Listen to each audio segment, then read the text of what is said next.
भले ही सिद्धू मूसेवाला के कत्ल के पीछे जो लॉरेंस बिश्नोई एंड कंपनी है वो ये दावा कर रही हो कि विक्की मिड्डू खेड़ा का मर्डर का बदला लेने के लिए सिद्धू मूसेवाले की हत्या की गई, लेकिन दरअसल इस रिपोर्ट को जो आपने देखा उससे तो यही पता चलता है कम से कम, और जो शूटर से उनसे जो पूछताछ हुई है उनसे ये खुलासा जरूर होता है कि कहीं न कहीं बॉलीवुड पर भी ये अपना प्रभाव दिखाना चाहते थे, डरा धमकाकर वसूली रैकेट चलाना चाहते थे, और सिद्धू मूसेवाले का जो कत्ल है वो इसी रैकेट की शुरुआत की पहली सीढ़ी था।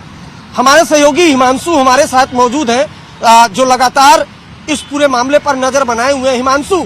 ये लॉरेंस बिश्नोई का बॉलीवुड प्लान क्या था, कैसे इस बात का खुलासा हुआ, ये आप बताइए।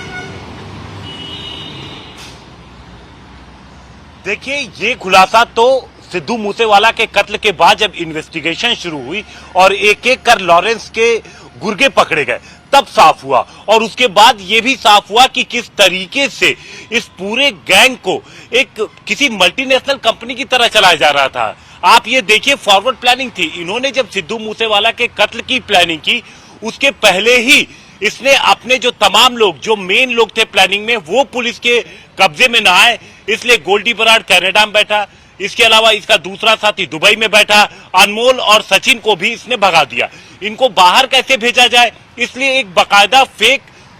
पासपोर्ट का एक इसके गुर्गों द्वारा रैकेट चलाया गया, और वो उनके जरिए जो फेक पासपोर्ट बना उनसे इन्हें बाहर भेजा गया। अब जब ये बात अब क्लियर हो गई है कि सिद्धू मूसेवाला के कत्ल के बाद जो सोशल मीडिया पे आप याद होगा आपको कि किस तरीके से इसकी जिम्मेदारी ली गई थी, तो उसके पीछे का मकसद अब स्पष्ट हो गया है कि वो एक माहौल बनाना चाहते थे, डर का माहौल बनाना चाहते थे बॉलीवुड में, क्योंकि इनकी पहले ही काफी पकड़ जो म्यूजिक इंडस्ट्री है पंजाब का वहां पर था। ये बात पुलिस को पहले ही खटक रही थी, जो तमाम इन्वेस्टिगेटिव एजेंसीज जो सिद्धू मूसेवाला के कत्ल की जांच कर रही थी, कि क्या सिर्फ विक्की ही जो अकाली नेता थे, विक्की उनका कत्ल ही सिद्धू मूसेवाला का मोटिव था मारने के लिए, या फिर कुछ और वजह थी। क्योंकि इन्वेस्टिगेशन में कई सारी चीजें और सामने आ रही थी, और उसमें निकल करके ये आया कि जो पैसा है म्यूजिक इंडस्ट्री का पंजाब का, वो भी एक कारण हो सकता है, और इस दिशा में भी इन्वेस्टिगेशन की गई।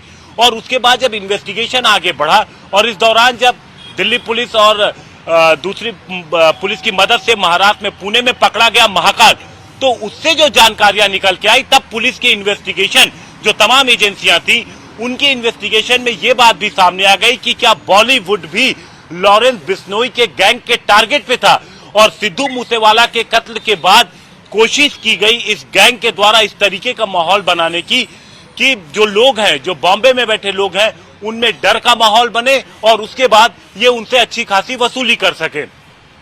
इस पूरे इन्वेस्टिगेशन में अभी कई सारी चीजों का, कई खुलासों का होना बाकी है, क्योंकि इन्वेस्टिगेशन जो दावे किए जा रहे हैं क्रिमिनल जो अरेस्ट हुए हैं बदमाश, उनके दावों पर पुलिस पूरी तरीके से विश्वास करने बजाय साथ साथ इन्वेस्टिगेशन सबूत सुराग जो टेक्निकल एविडेंस है उनको जुटाने की कोशिश कर रही है कि देखिए किस तरीके से एक शख्स जो दिल्ली की तिहाड़ जेल में बंद था, लॉरेंस बिश्नोई, उसने अपने तमाम गैंग के बड़े मोहरों को कैसे पूरी दुनिया में सेट किया। उसके लिए उसने पहले किस तरीके से एक मैनेजमेंट किया जिसके जरिए उन सभी को सेट किया, फिर सिद्धू मूसेवाला का कत्ल का ऑर्डर निकालता है वो, जिसे विक्की बराड़ कनाडा में बैठकर उसने पूरी तरीके से एग्जीक्यूट कराया। ये बात क्लियर हो चुकी है कि किस तरीके से बाहर से लगातार जो शूटर्स मानसा में बैठे थे उनको ये बाहर से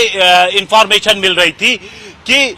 विक्की सिद्धू मूसेवाले के घर का दरवाजा खुल गया है उसके कत्ल से 1.5 घंटे पहले,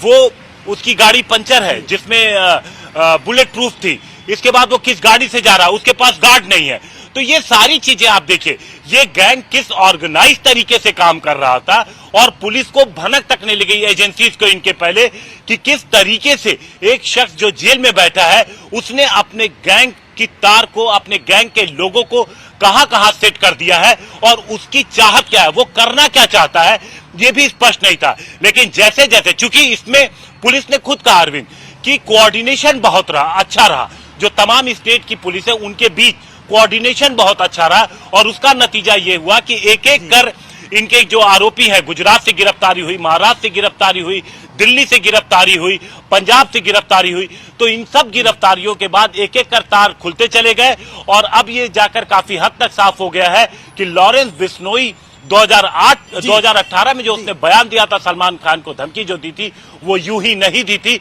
उसके पीछे उसकी लंबी प्लानिंग थी।